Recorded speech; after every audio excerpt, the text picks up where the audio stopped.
I've been lucky enough to do quite a bit of traveling this summer with friends. And obviously when you travel with pals or with family, splitting bills becomes a priority, but also an inconvenience. And in those moments, I am so glad that Cash App exists. Whether the amount is big or small, it just makes making money moves easy and secure. Nothing ever feels sketchy. If for whatever reason you don't already have Cash App, just download it from your phone's app store, sign up, and then enter our code SOUNDS in your profile. Send $5 to a friend, and then you'll get $10 just for trying it out. For a limited time only, new Cash App users can use our exclusive code to earn some additional cash. For real. There's no catch. Just download Cash App and sign up. Use our exclusive referral code SOUNDS in your profile, send $5 to a friend within 14 days, and you'll get $10 dropped right into your account. Terms apply.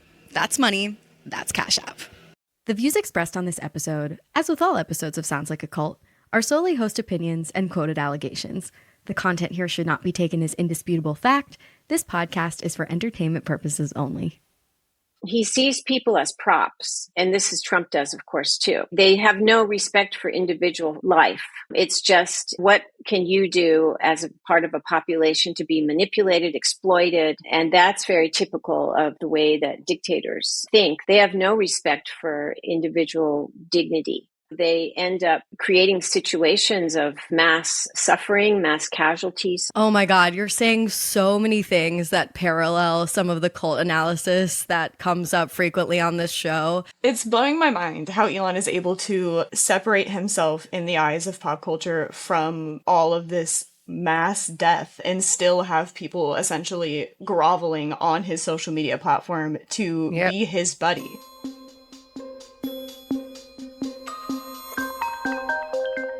This is Sounds Like a Cult, a show about the modern-day cults we all follow. I'm your host, Amanda Montel, author of some books, including Cultish. And I'm your co-host, Chelsea Charles, an unscripted TV producer and a lifelong student of pop culture sociology. And I'm your other co-host, Reese Oliver, Sounds Like a Cult's coordinator and holder of 1 bachelor's degree in rhetoric and theater. Every week on this show, we discuss a different zeitgeisty group that puts the cult in culture, from Lululemon to Harry Potter heads, to try and answer the big question. This group sounds like a cult, but is it really?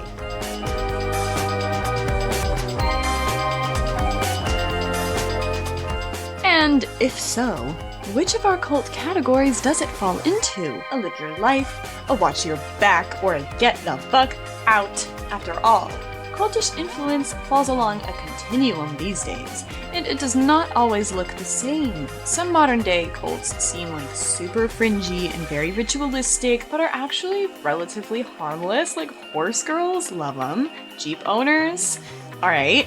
The cultiness doesn't... Okay, your boys are allowed to. The cultiness doesn't necessarily mean they're always super destructive, but then you've got modern cult leaders whose influence is so omnipresent that you don't even stop to scrutinize the chokehold it has on us. And that is what the show is all about. Analyzing and even poking a wee bit of fun at the ways cultishness shows up in places so prominent that you might not even think to perceive them as cults. Like a tech empire built on electric dreams, engineered charisma, and the promise of radical innovation, with more than a few eyebrow-raising twists along the way. It is high time we revisit the cult of Elon Musk, the megalomaniacal entrepreneur who's positioned himself as a kind of techno-oracle for the modern age. Whether he's building cars that drive themselves or tweeting from his private jet at 2 a.m., Elon's influence stretches across industries, ideologies, and imaginations. Kids, strap in. Houston, we have a problem. Get in the Tesla if you can figure out how the door handle works, because I can never when my Uber is one. Literally, I can't even get in, and that will probably protect us all. Today, we are covering Elon Musk Part 2. We covered Elon Musk in 2022, and holy macaroni has his cult expanded since then. I think he was even a get the fuck out when we analyzed him 3 years ago, but his power has only exploded since then, so we're in desperate need of an update. Yeah, because we are expanding on a topic we have covered previously, I'm just going to give everyone a wee little run of show. We are taking it all the way back to the beginning, and we are talking about how Elon's tragically spoiled childhood as the son of emerald miners contributed to his growth into the cult of personality leader that we know him to be today, including all of the good old venture capitalism we know of via Tesla. We're going to get into the magnification of it all. Ugh. It's just gonna be a lot of groaning throughout this part 2. Now, I will make the disclaimer that because this is an entertainment podcast and we only have an hour or so, we're not going to be able to cover absolutely everything that is culty about Elon Musk these days. Not to mention, there's some new bullshit surrounding Elon Musk's tomfoolery dropping every single day. So if there is something happening in headlines currently that you don't hear us analyze in this episode, assume that it's only because we recorded this before it happened. But stick around, because later in the episode, we're going to get some expert help contextualizing the true danger of today's cult leader from Ruth Ben-Ghiat. She's a historian, an author, and an expert on authoritarianism, propaganda, and strongman politics. Ruth is a professor of history at NYU, the school where Reese will soon be attending for her graduate degree. Okay, this also news your is alma mater. That's true. That's true. And the listeners don't know this, but Ruth and I have known each other since I was at NYU because I babysat her daughter when I was in college. And her daughter was only 10 years old, but 10 and then 11 and 12 and 13. And she was really my best friend when I was in New York. Like, I really regarded her as that. And Ruth was like kind of a second mom to me while I was there. And it's kind of this freak coincidence, or maybe not, that she studies fascism. And then I went on to write this stuff about cults, and it's just cool. So I love her so much, and I'm excited for her to be here later. Ruth is amazing. She is the author of books including Strong Men, Mussolini to the Present, where she explores how powerful figures craft their image, control narratives, and amass devoted followings. Her work is all about understanding the psychological and cultural machinery behind charismatic rules. So she's really the perfect guest to help us analyze the world of Elon Musk. And the reason I knew I wanted to have her on this episode was because, you know how Wired does those YouTube videos where some expert will answer the internet's like most urgent questions about a topic, whether it's like wellness or real estate. They did one about fascism like a month or two ago, and Ruth was the expert, and I was like starstruck or just proud, I don't know, to know her. When I saw her in the YouTube video, it got like over 1 million views in 24 hours, and she addressed Elon Musk in that video. So I was like, oh my God, of course. We've all been thinking about who we should get as a guest on our Elon Musk Part 2 episode. So I'm so excited for all the culties to become acquainted with her and get to meet her later. But first, off the dome, I was wondering if we could each express how we think Elon's role as a cult leader of sorts has changed or grown in the last 3 years. Okay, so first I just want to say, in addendum to the disclaimer that you said at the top of the episode, I just want to add that it's going to be really hard for me to take out my bias in this, because that's what we try to do. We try to... Oh, no, don't bother. Yeah. Because I just want to say, this is an Elon disgust account, okay? So first and foremost, I love how Elon positioned himself as just progressive and forward thinking with the emergence of Tesla specifically. And there's not a lot that I guess the general public knew about his politics and his intentions. And I think the cultiest thing is that we know everything that he's done publicly, but I guess we disregard everything that we have now learned and just let him do whatever. And that to me is a little culty. Yeah, the hypocrisy. That has become even clearer over the past 3 years. Absolutely. I think the kind of elephant in the room would be Doge, obviously, that Elon is a bona fide part of our current government, or, I mean, leaving, as he claims. That's very obviously culty. To be overly literal, I think he's popped out a few more children in the past few years. So, his cult leader, in that regard, yeah, the popped whole, out. They come out of his butthole. The whole Ashley St. Clair of it all, if you're in the know, he is really going to the Donald Trump school of making yourself a figure of public reality TV level scandal and using that to just like gain power over people. Will you explain that for people who like aren't familiar? I will try. Elon sleeps with a lot of women, at the same time. I read a New York Times piece about this yesterday. Full disclaimer. He sleeps with a lot of women at a lot of times, and he basically fathered a child with this woman, and he was not honest with her or the other woman he was with at the time, and she sued him. He tried to place like a gag order on her, and that didn't go through. And then Elon didn't want to publicly claim ownership of all of his seedlings, and it got him in some drama, especially because one of his little seedlings he likes to tote around quite a lot, and that's also been a point of controversy. Yeah, in 2025, it was reported that Musk offered influencer Ashley St. Clair $15 million to keep the birth of their child confidential. St. Clair declined the offer, expressing concerns about the implications for her son's legitimacy. Yeah, just one more thing I'll add is that I think he's just gotten increasingly flashy and kind of cares less about appearing as like a good person or a leader of merit, and it's kind of more about the image now. It's not just Tesla that like it's a new improved way of reality. Now it's Cybertruck. It just looks cool and aggressive and is like the biggest car on the road, and like there's not really even an illusion of a greater good anymore, I feel. And Cybertrucks are fucking ugly. They're dangerous. They're the ultimate troll. Like, that is rage bait in car form. And it represents his attitude that he is beyond reproach, which we will get into in a more scholarly way later. But I think that quality is at the basis of everything we're discussing, is that he has officially transcended into untouchable land in his mind, and also like kind of he literally has. And so he can just get away with anything.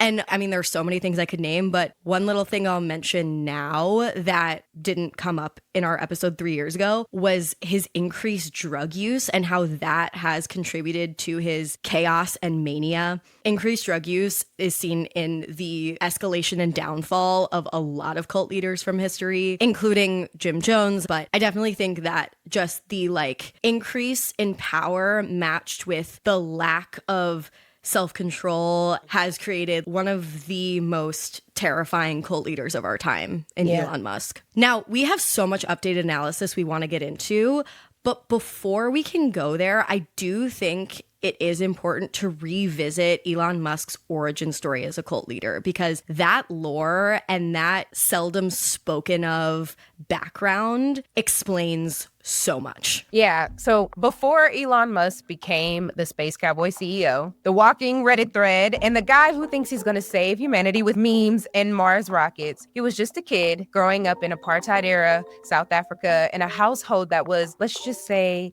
complicated. He was born in 1971 to a model mother named Mae Musk and an engineer / pilot / problematic father named Elon Musk. Elon has since described his dad as, quote, a terrible human being, but he also allegedly owned a part of an emerald mine in Zambia. Elon has tried to deny or downplay this detail over the years, but his dad's like, no, you literally knew where we kept the emeralds. According to Errol, Elon's entire career was funded from that mine, to the point where he'd walk around with emerald-generated cash during his time at the Wharton School of the University of Pennsylvania. The Musk household was wealthy, white, and deeply entrenched in the privilege of the time. Elon was the kind of kid who'd rather build a computer than make friends. He taught himself to code by the age of 10, sold his first video game by 12, and was already dreaming of alternate realities. After his parents split, Elon chose to live with his father, yikes, and that decision apparently haunted him for years. He was also viciously bullied at school, like hospitalized, beat down, bullied. And that only pushed him further into his own isolated, techie headspace. Fascinating. So much privilege. So much privilege. Some pain, which are separate, famously, but can combine to create one entitled motherfucker. Yes. The Emerald Mine is my favorite part of his origin story because of how much he tries to deny. And then Arrow's like, no. Circle back. Yeah. No, we have a mind. It's just in the way of Elon, so cartoonishly wealthy. Yeah. Like, my daddy had emeralds and I have the money from, like, of course you did. And of course you're like, no, that's not what it is. Right. No, it is. It's literally like a Pixar villain, except not cute and real. He is Mojo Jojo in the flesh. Oh, yeah. He's like the kid who wants to be Mr. Incredible's sidekick syndrome, and then he turns evil. That's what he's giving. But yeah, I think him just living in these extremes, like we're saying, like he's very spoiled, but also was very lonely and not really having a healthy lens or like circle to process that through, like you said, just really pushed him further into his own narcissism and his own just like delusion. Yeah.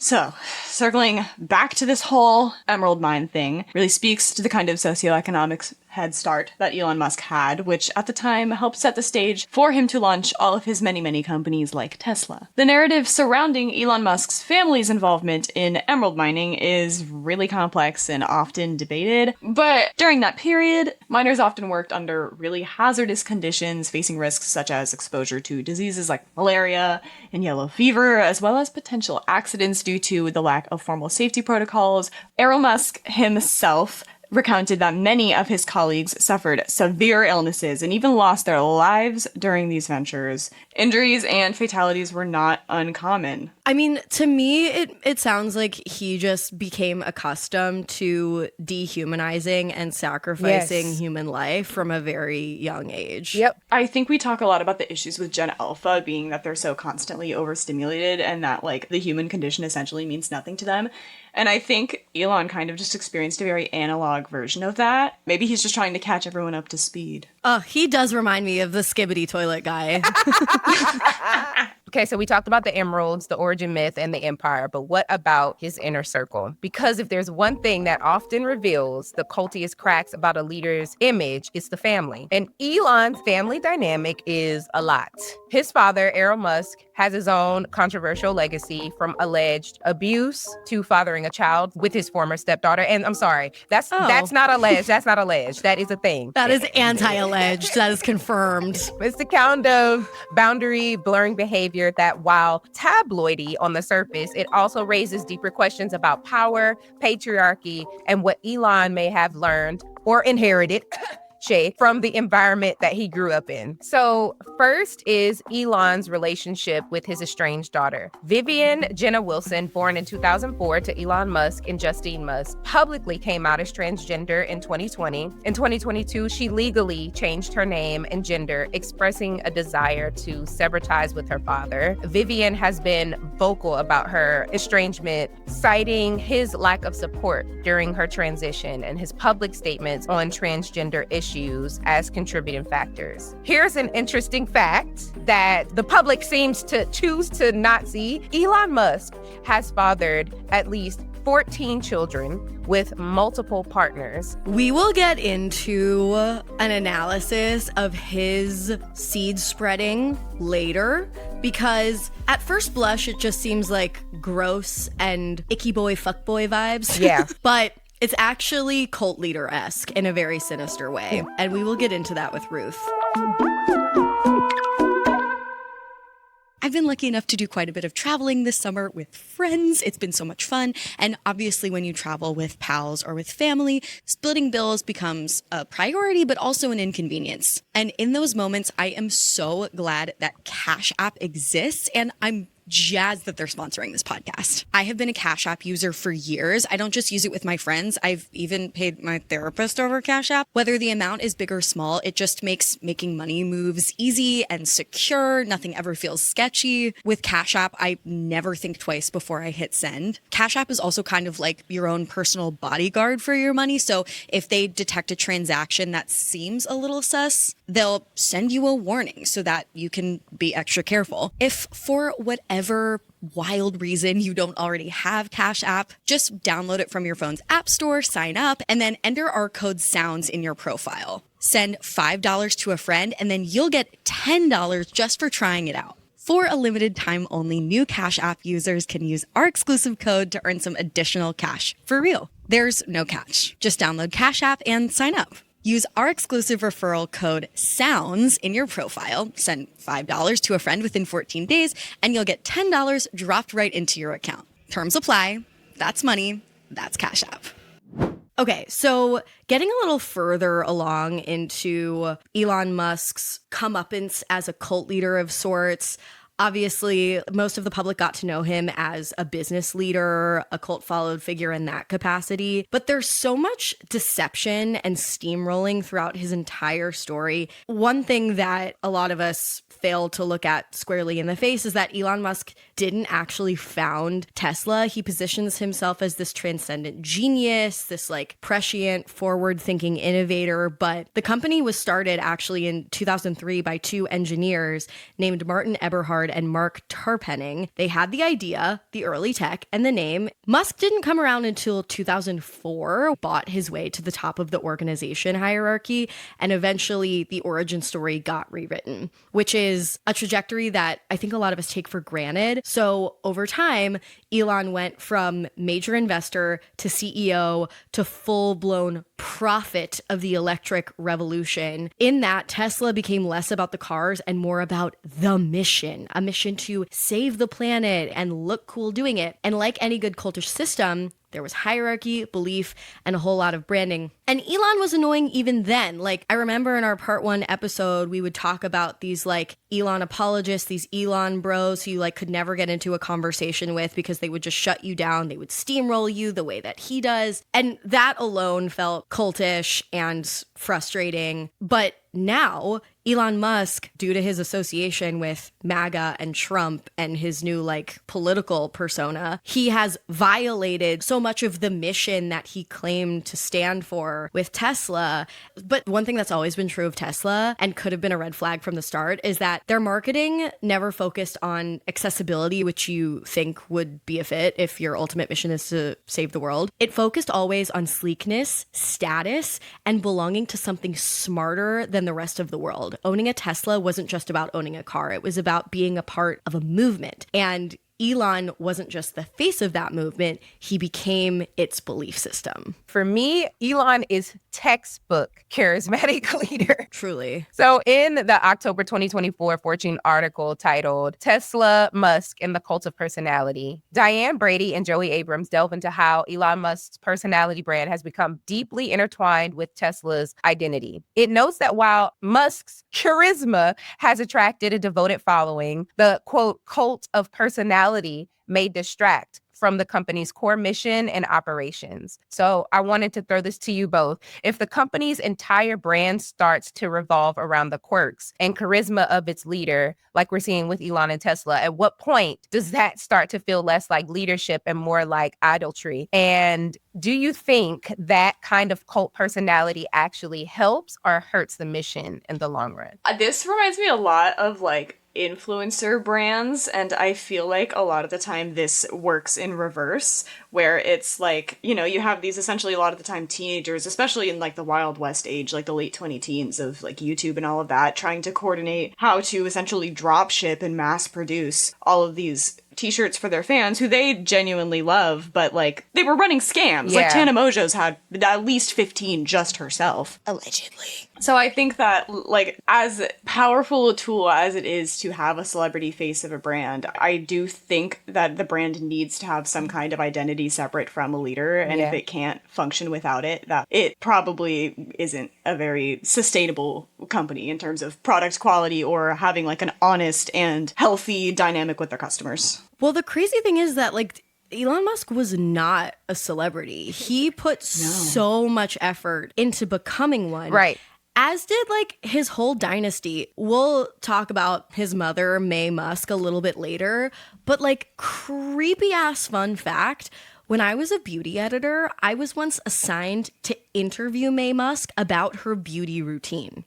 Like, what does Mae Musk look like? She looks like Tilda Swinton would play her in the movie. I'll put it that way. Oh, wait.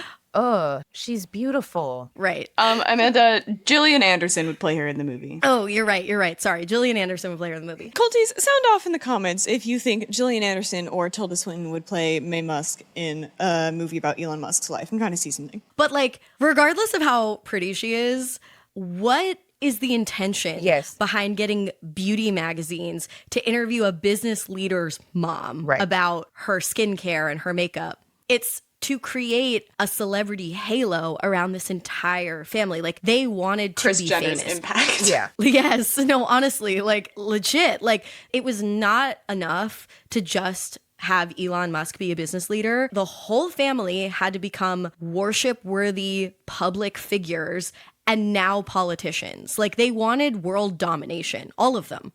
I mean, I don't even think when we recorded our part 1, Elon Musk was the richest man in the world yet. Right. And now he is. His tentacles have slithered into our government. He has his OG Elon Musk bros who are still like speaking in tongues, waving their hands in the air, obsessed with him. Speaking in tongues. And I mean, he has the resources to dominate in a way that makes discussions about businesses and shareholders feel like small potatoes. You know what I'm saying? Yeah. Yeah.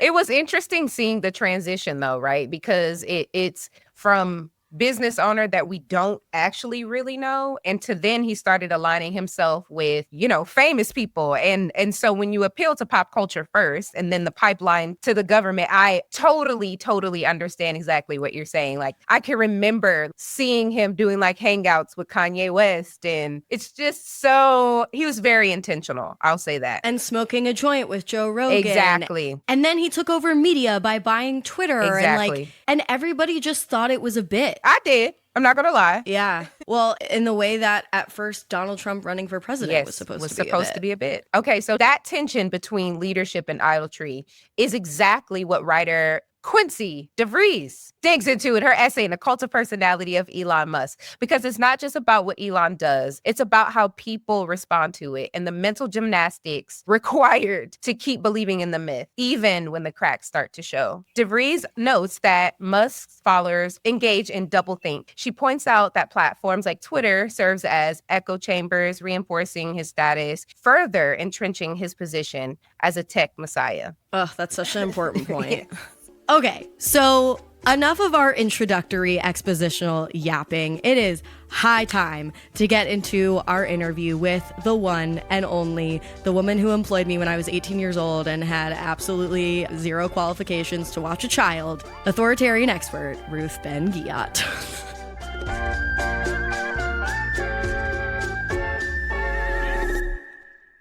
Ruth, oh my gosh, thank you so much for joining this episode of Sounds Like a Cult. Could you please introduce yourself and your work to our listeners? So, Ruth Ben-Ghiat, I'm a professor of history and Italian studies at New York University. I'm a specialist on bad people, authoritarian leaders, their cults of personality. So my latest book is called Strongmen, and I also publish a Substack newsletter called Lucid, and I write about threats to democracy and authoritarian trickery, we could call it. Just really lighthearted, low stakes work that you do. Very chill. Irrelevant to these times. Yeah, incredibly chill. I do a lot of yoga to keep calm. Oh, yeah. Yeah. How's your self-care routine? Like, give us some tips.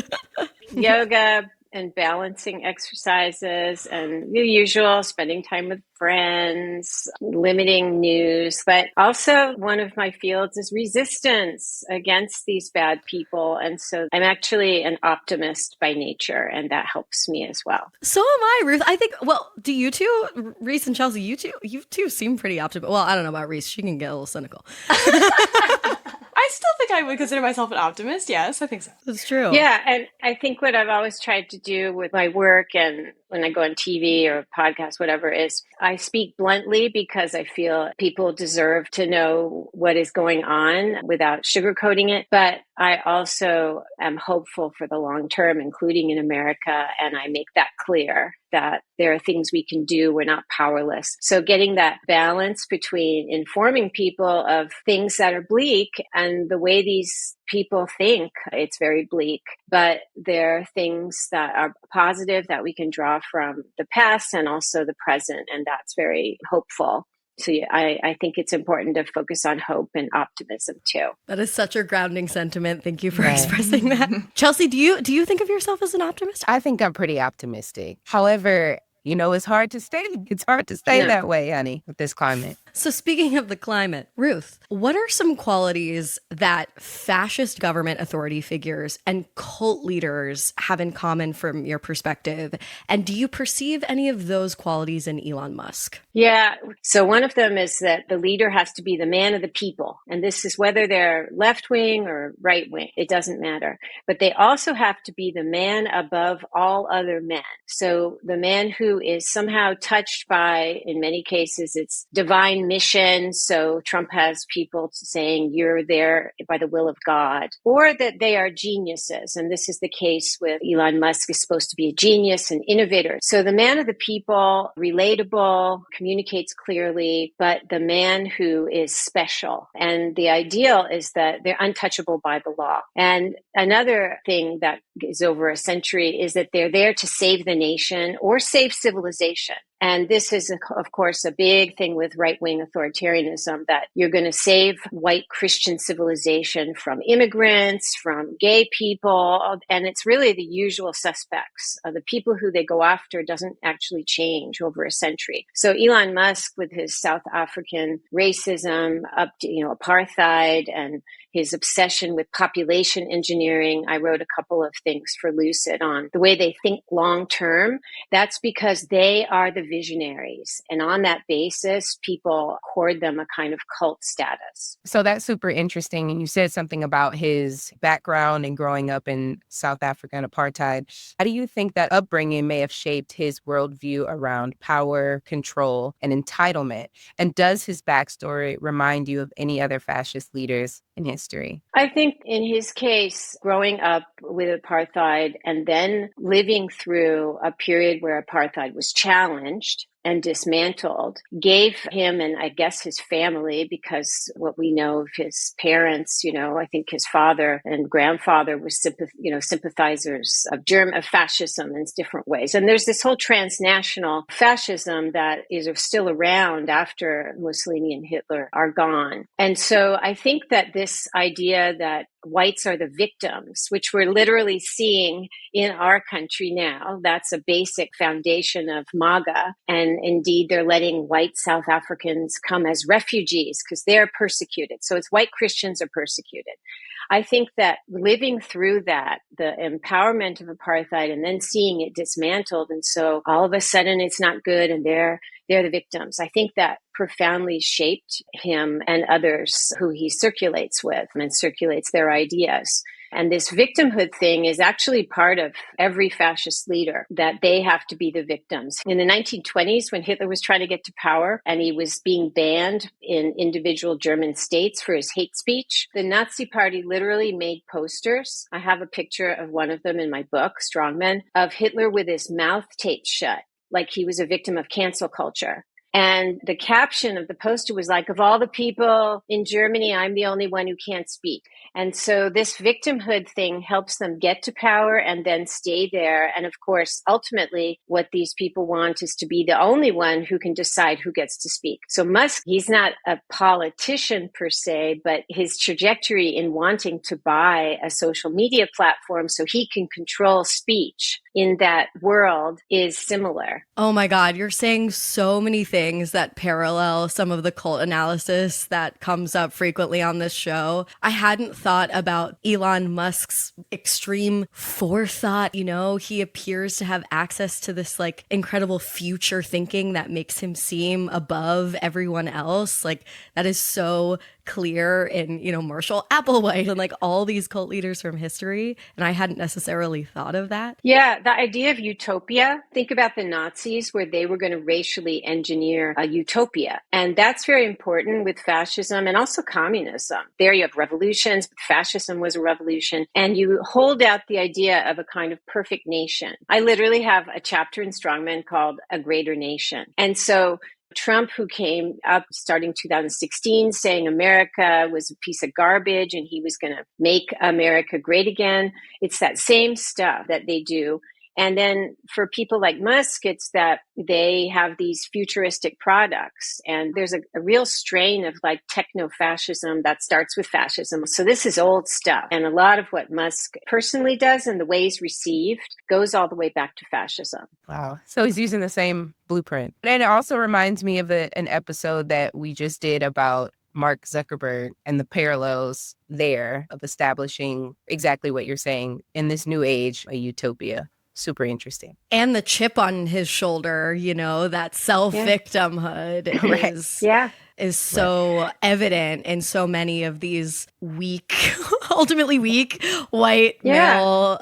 And by weak, I guess I mean like ultra sensitive white male entitled figures who feel as though they deserve a certain status. This entitlement is really important. It's especially a problem for the very wealthy. And it's really scary to to analyze them and get in their heads in a sense, because they truly believe that they are above the law and that they believe that any hindrance by the law or regulation to what they can do with their wealth or how they get their wealth or things that their behavior is regulated by laws against sexual assault or against lack of transparency in your finances. They truly believe that those are an affront to their existence and they scorn them. And that's something we don't realize enough. And the political equivalent, Trump, the reason he says, for example, that he could get Abrego Garcia back from El Salvador, but he's not going to, is because he has to emphasize that he could do it.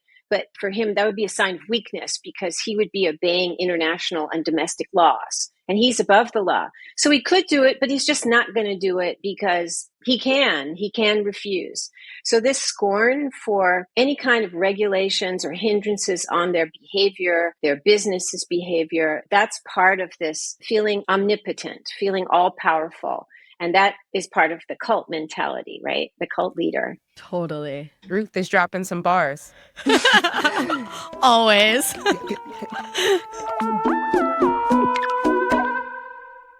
This podcast is brought to you by Squarespace. Squarespace is the all-in-one website platform for entrepreneurs, artists, podcasters to set up a beautiful website and run it easily online. Whether you're just starting out or managing a growing brand, Squarespace makes it super easy to set up a beautiful looking website, engage with your audience, and sell absolutely anything from products to content to even your valuable time. I've been a Squarespace user for 5 years now. Is that possible?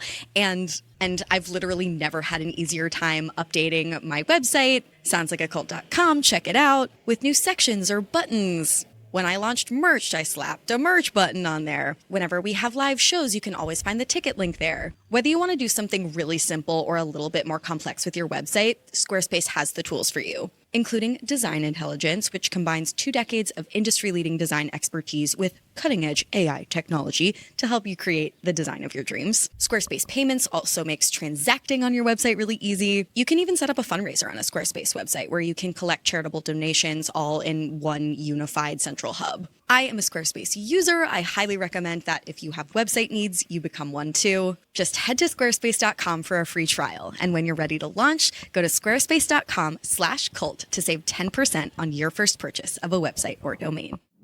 So, Ruth, could you help us understand how he's weaponized his self-made billionaire narrative to gain cult-like power? So narrative is the right term because while Elon Musk presents himself as the self-made man, he actually couldn't have started his companies without copious financial assistance from the US government. And he's been one of the major recipients of defense and other contracts. And so he's not what it seems to be. In fact, The reason he has to hide that is that he's Mr. Privatization, get rid of government assistance, but he wouldn't be anything without government assistance from his adopted nation. He is an immigrant, probably one of the individuals who's had the most lavish assistance of anyone from the US government. And so that's the total hypocrisy of these people. Oh my God. I'm so glad you mentioned hypocrisy because I've been thinking about these contradictions this entire time. These figures position themselves as populists, as everymen, but at the same time, above it all, transcendently wise. I'm just like, how can you be both at the same time? This is a scam. This is actually, I call this the fake populist scam. And there's so many of these guys. There's the original Mr. Chainsaw, Javier Milei of Argentina. So he presented himself as a populist, and Argentina had huge, like very high inflation. So he went around with a chainsaw saying he's the man of the people, he's going to cut everything. But you know what his job was until he went into politics? He was the advisor to the richest billionaire in Argentina. So he's an example. Another is the former far-right prime minister of Poland, who was all about the kind of right-wing populism. We're the people, so we're going to get rid of the immigrants, all of this stuff. Well, what was his job before he went into politics?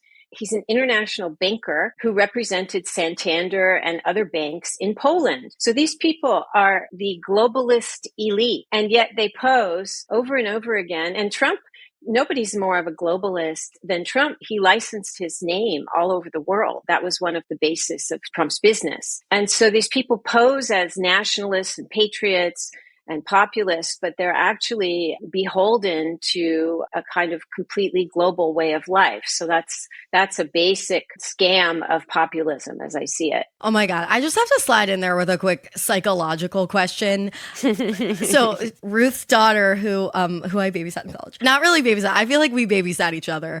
She now studies narcissism and, is Yes. in the mental health field. And so I feel like there's some overlap in your field of study and in hers. And I have to ask if you have thoughts, even just sort of like casual ones, about what in the freaking cluster B personality disorder is going on with these dudes. Like, what went wrong?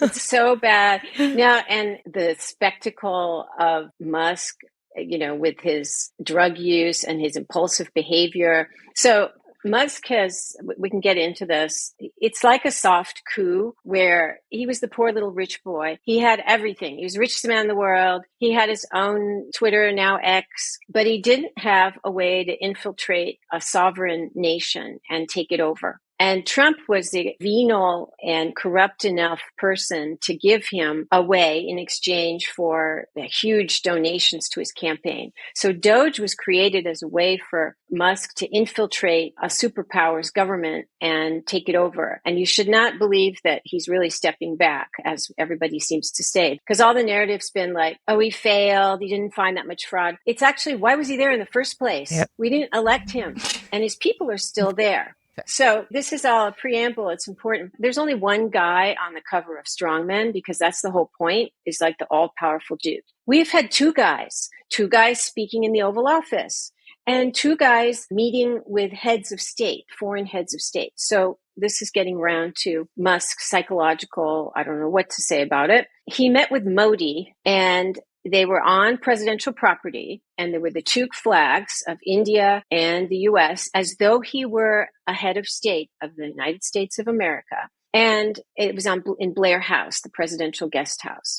So on one side, on Modi's side, was a row against the wall of all of his advisors. And they had their briefing books, they're wearing suits, normal. The other side of the room were toddlers, Musk's toddlers, and some of their mothers, his ex-wives. It's giving Charles Manson. Representative of our country for sure. So they're on presidential property, and it's like something is very wrong. There were these toddlers who were probably, as I wrote in my essay about this, pooping in their pants while Modi was like, and Modi is such a social media animal that he normalized this, and he was the one who tweeted or posted the picture of this total weirdness of like one side normal, one side is toddlers. So there's been this whole normalization of Musk's complete insanity, whether it's drug fueled or Yes, that's whether so it's true. Yes. and Trump too. Trump is extremely erratic. And in fact, the personality profile of these strongmen, these dictators,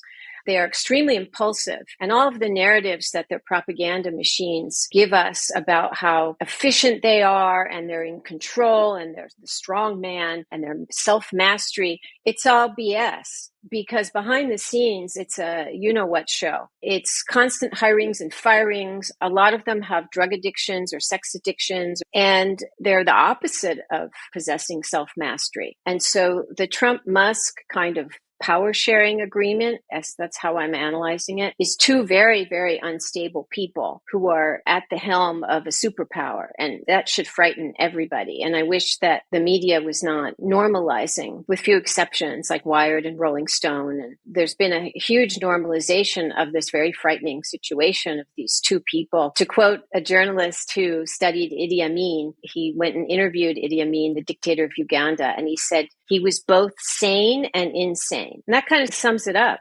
Yes. Oh my God. And you're also reminding me that another thing that makes these two individuals not only fascists, not only narcissists, allegedly, potentially, but cult leaders, is that they're fucking trolls. Like your point, their total weirdness, like cult leaders love to be outside the norm. That's their whole point. Like they're coming in with a whole alternative to save the world. They do. And this is reminding me a lot of our incel conversation, because those like weird quirkinesses like kind of not only play into that victim complex of like, I'm not a part of the socially accepted group, but they also can become part of the narrative amongst their followers, amongst everyone paying attention. And now that's like how the meme culture turns into the incel culture, turns into the Elon culture, and now all of it is all the same manosphere. It's true. And the really frightening misogyny. And also another thing that Musk has in common with all these authoritarians is that he truly,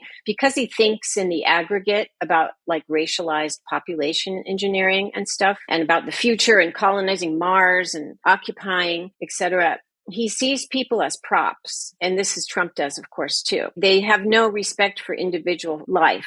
It's just, what can you do as a part of a population to be manipulated, exploited? And that's very typical of the way that dictators think. They have no respect for individual dignity. There was this study that an economist estimated that the effect of Musk's taking apart U.S. aid is already 300,000 deaths, mostly children.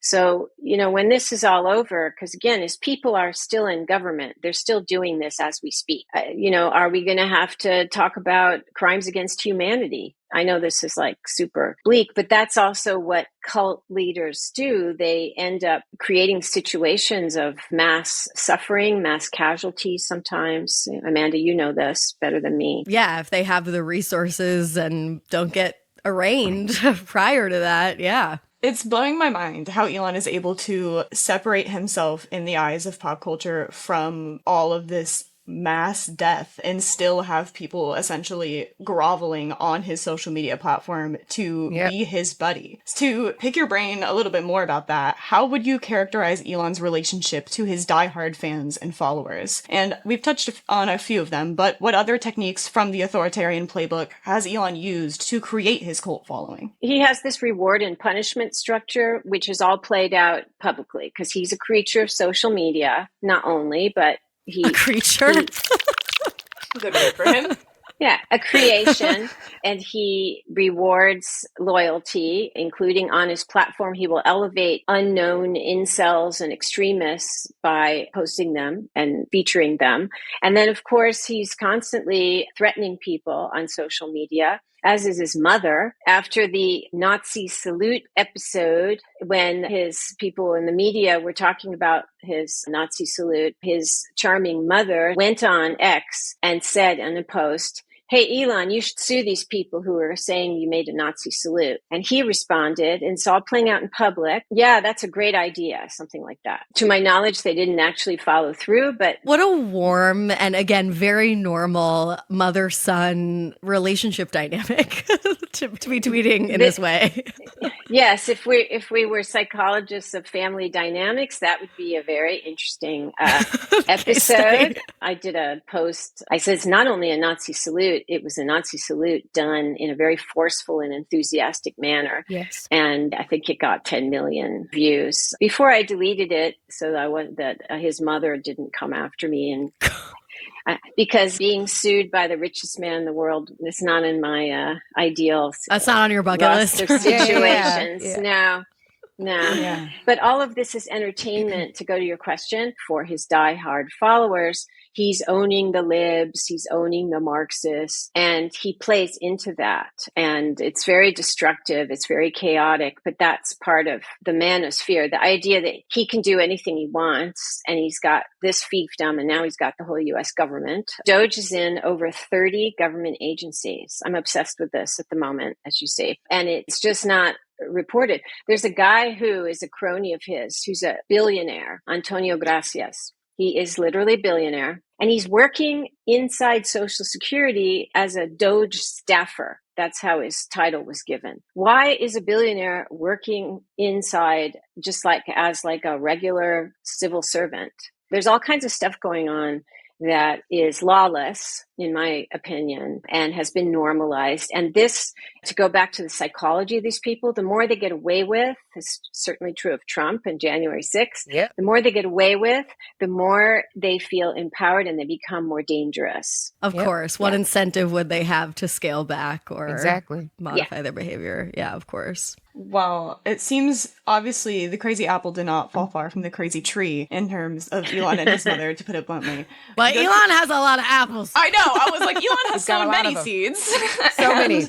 One of them is my personal icon, Vivian Wilson. She legally changed her name, and she has said publicly that she wants nothing to do with Elon. Go follow her on social media if you don't.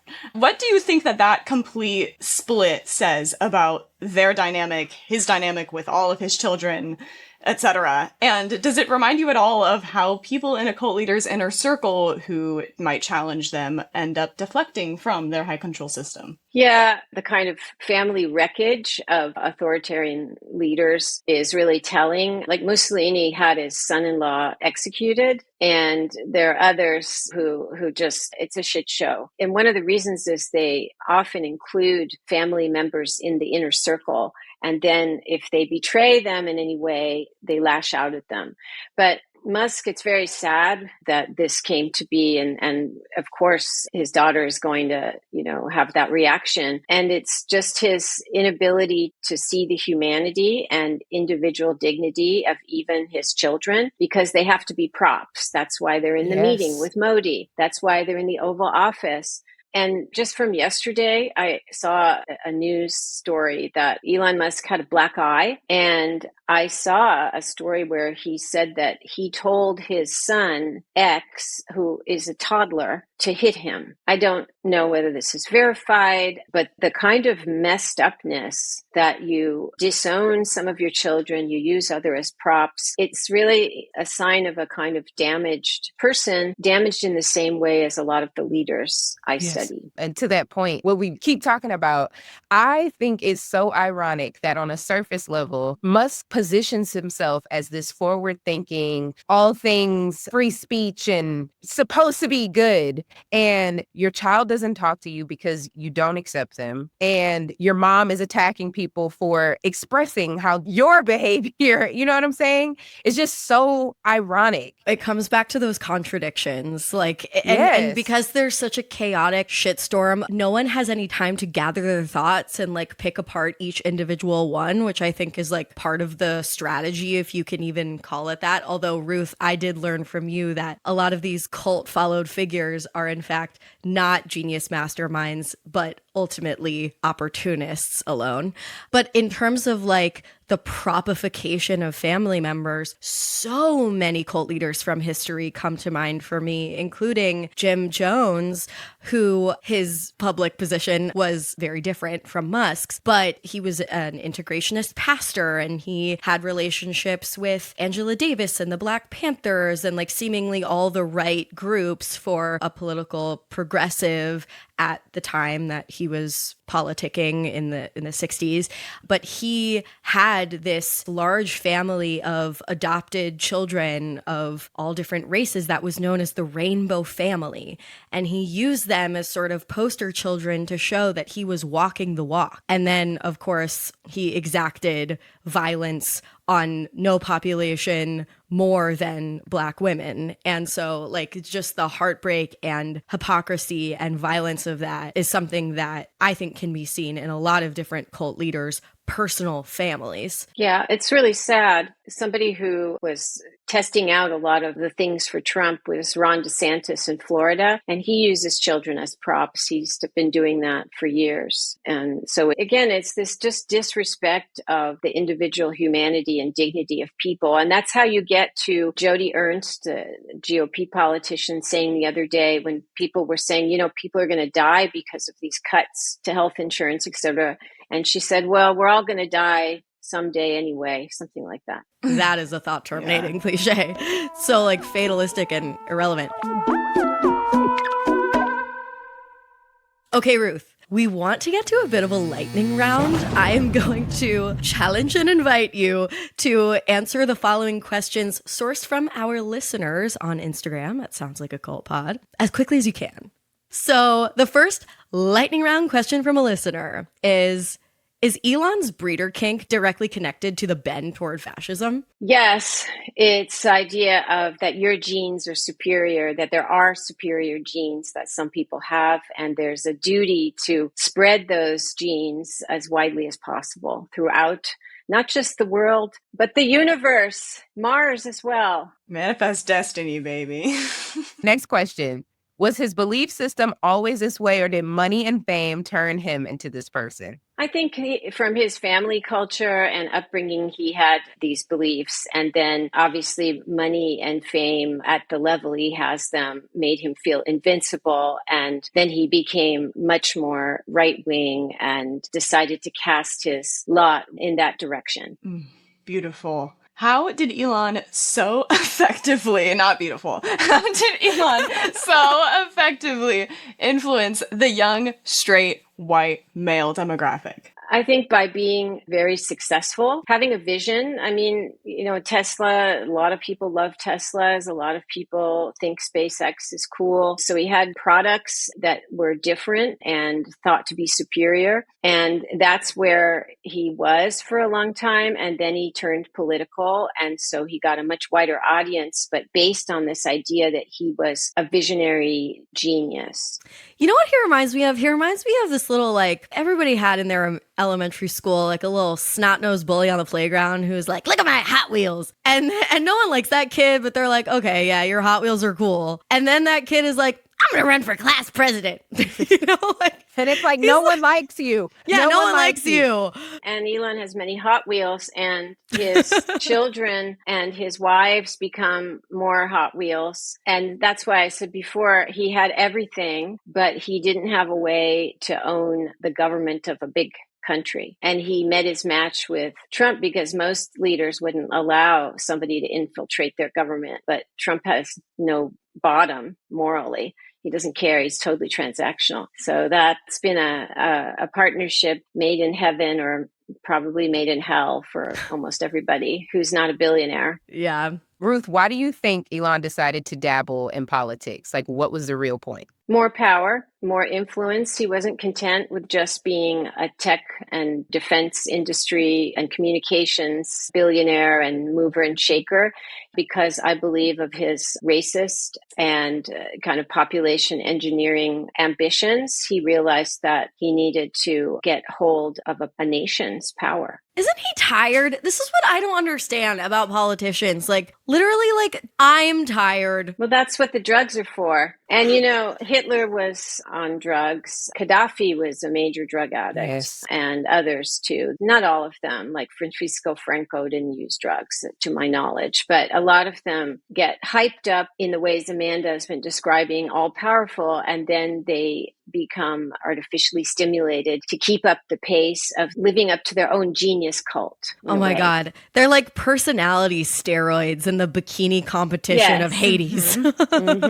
Yes. And I guess Trump doesn't drink, but he has Diet Cokes and I don't know what else. Okay.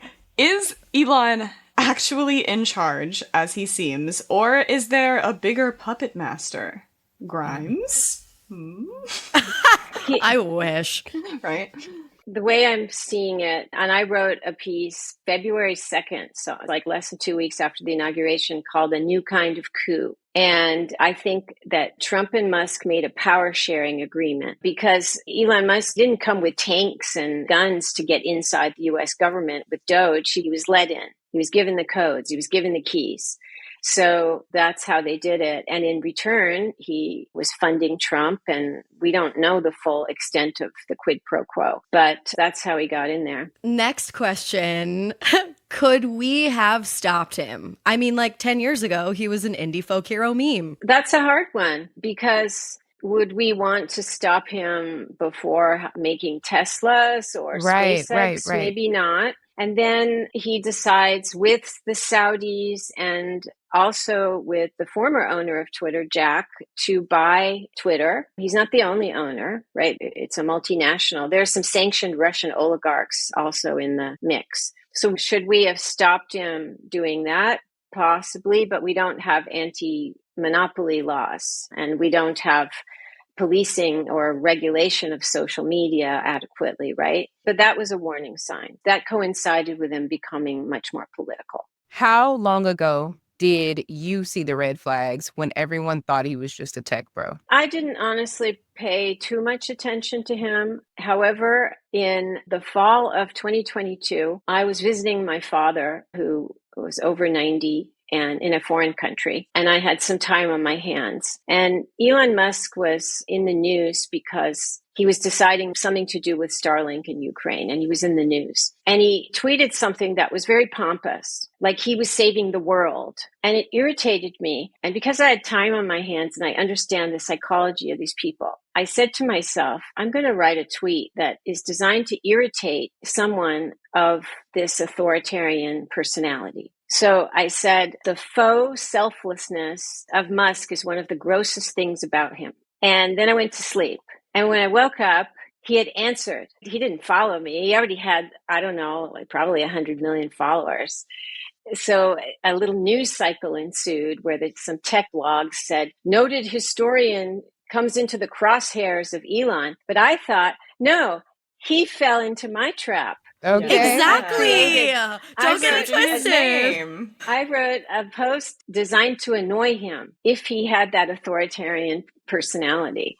So after that episode, I started paying a lot more attention to him because I realized he failed the fascism test. He did. Yes, thank you. Said better than I could. So Jesus. Not that's you a funny trolling. story. I know. Yeah. She's trolling Elon Musk. For a good cause. I support it. I love it. I live for it.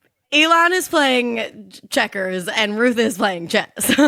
It's like the classic thing where you tweet something and you go to sleep and then you wake up and you're like, oh. Did I do that? Wow. That's an amazing story. It is. Okay. And now that we are here, how do we get people to leave his cult? Is there anything that can break his spell? Well, we haven't mentioned the very effective anti-Tesla protests. And it's really important to talk about that. Going back to our emphasis on we got to diagnose and talk about the bad things, but we need to also give hope. So these were effective. These were grassroots from the bottom up, people spontaneously mobilizing against Tesla as a symbol of Musk because he was damaging US government and acting, as a fascist, basically.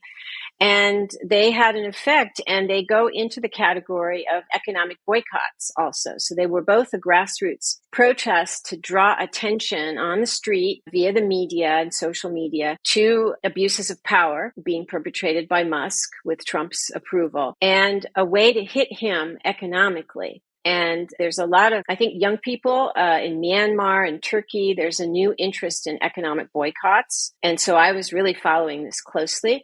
And it had an effect. His profits dropped. And it's one of the reasons, again, I don't believe he's really stepping back altogether. Yeah. But it had an effect. And so we should come away with this. It's very hard to know what to do about Doge being basically embedded in our government now and stealing our data. But we can know that that was an effective thing and that could be replicated. Wow. Speaking to the boycotts, I can't describe the feeling driving through LA and seeing all the Teslas now having the anti-Musk stickers on. Now, we can debate about the motives behind that, because some people just did it because they didn't want their cars to be like damaged.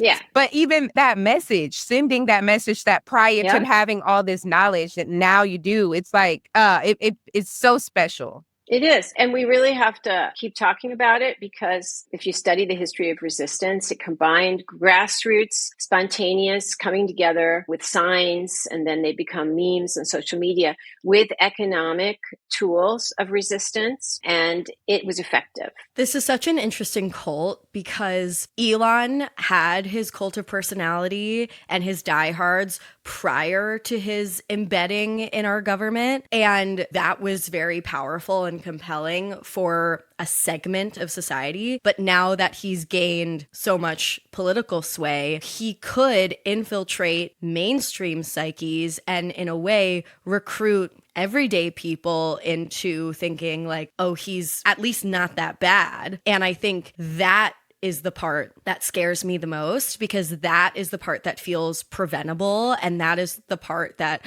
well, I guess it scares me the most. And it also gives me the most hope, because like for certain Elon diehards, no protest, no bumper sticker could ever convince them of anything that they don't want to believe. But for people who could lean over the fence and then fall, I do think that these like grassroots resistance efforts will have an effect on preventing like the entire country from imploding into Elon worship. And so this is like such an important thing to continue discussing. Yeah, also, that's why it's really important to talk about the destructive effects. When people's social security checks stop coming, or their health, it's not just the GOP, it's the people who are in there, quote, finding fraud, are Doge people. And so I think there's going to be a whole reckoning that's going to hit Musk as well as Trump and the GOP, because he's part of it. It's just that we have to inform the public, because people are not aware of the extent to which he's been enabled. Well, thank you for the work that you do.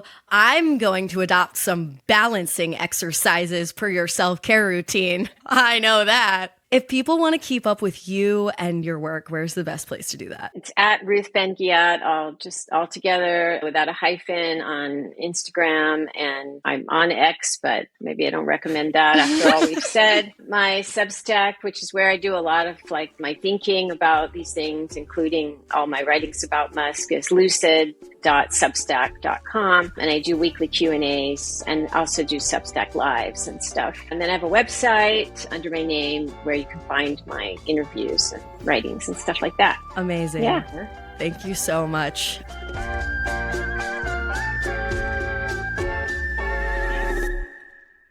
My culty comrades, out of our 3 cult categories, a live your life, a watch your back, or a get the fuck out.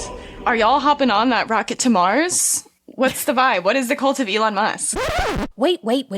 Before we get into the verdict, I have a few updates since this episode was recorded that I want to spit rapid fire, okay? So try to keep up. 1, Elon and the Orange Man had a very nasty public breakup, child. 2, speaking of Hot Wheels, shout out to my girl Ruth, SpaceX had a massive rocket explosion during a test for its 2026 Mars mission, to which Elon responded via X with, quote, just a scratch. What the fuck does that even mean? Lastly, we would be remiss if we didn't discuss Elon's other little oopsie, his sketchy new AI plant plan for Memphis. Not only does the project come with major environmental red flags, but the location right next to a historically Black neighborhood with a long legacy of environmental racism. So now the NAACP had to pull up like, actually, absolutely not. Listen, if I know anything about Black folks from Memphis, Tennessee, I know Elon should quit while he's ahead and run for the hills, child, because they are #ready spaghetti.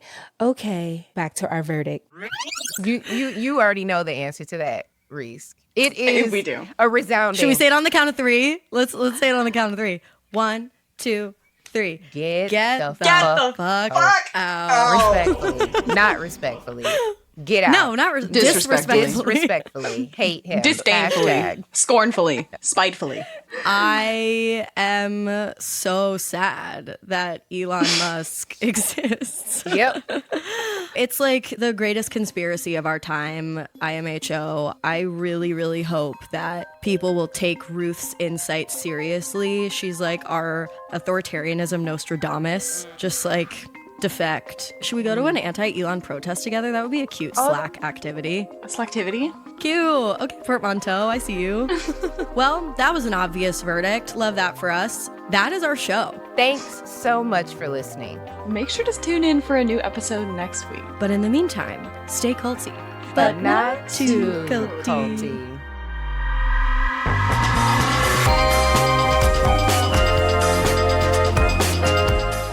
Sounds Like a Cult was created by Amanda Montell and edited by Jordan Moore of The Pod Cabin. This episode was hosted by Amanda Montell, Reese Oliver, and Chelsea Charles. Our managing producer is Katie Epperson. Our theme music is by Casey Cole.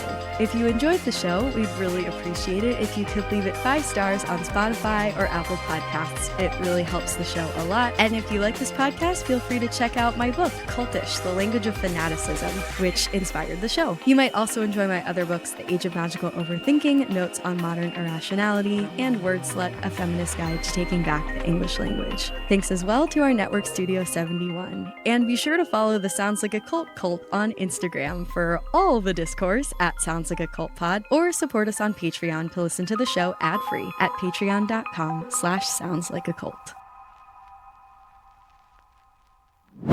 This podcast is brought to you by Squarespace. Whether you're just starting out or managing a growing brand, Squarespace makes it super easy to set up a beautiful looking website, engage with your audience, and sell absolutely anything from products to content to even your valuable time. I've been a Squarespace user for 5 years now. Is that possible?